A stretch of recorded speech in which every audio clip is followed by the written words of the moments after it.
Hey everyone, welcome back. I thought I would take a couple minutes and go over my weekly totals for being a Top Dasher in the second week of the month.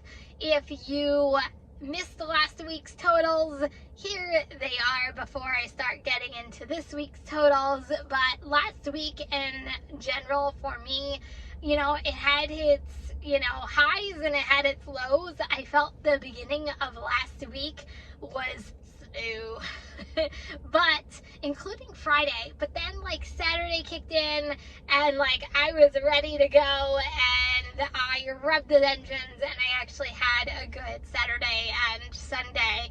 So with that being said, this is my total for last week of just DoorDash. I can kind of compare the weeks. Some of the stuff is obvious. I made a little bit more money this week than I did last week. I also worked more hours this week than I did last week as well.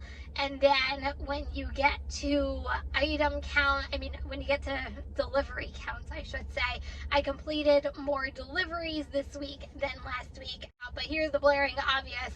I took more deliveries, I worked more hours, which means I did more miles.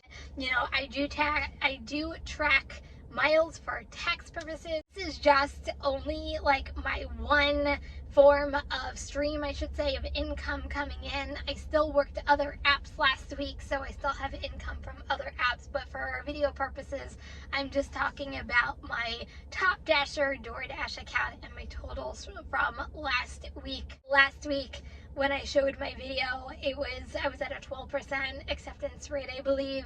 And then this week right here, I'm sitting at a 16% acceptance rate. So yes, I cherry pick away until I find the right order for me. So this is just kind of proof that, I'm still making some really decent money and I'm still getting some really high paying orders even with low acceptance rates and cherry picking throughout the weekend. But guys, those are my totals for last week. I just thought I would quickly come out here and share them with you. So guys, that's it. If you're driving, please stay safe and healthy. Remember, kindness is always free. Love you guys, and I'll see you in the next video. Peace out.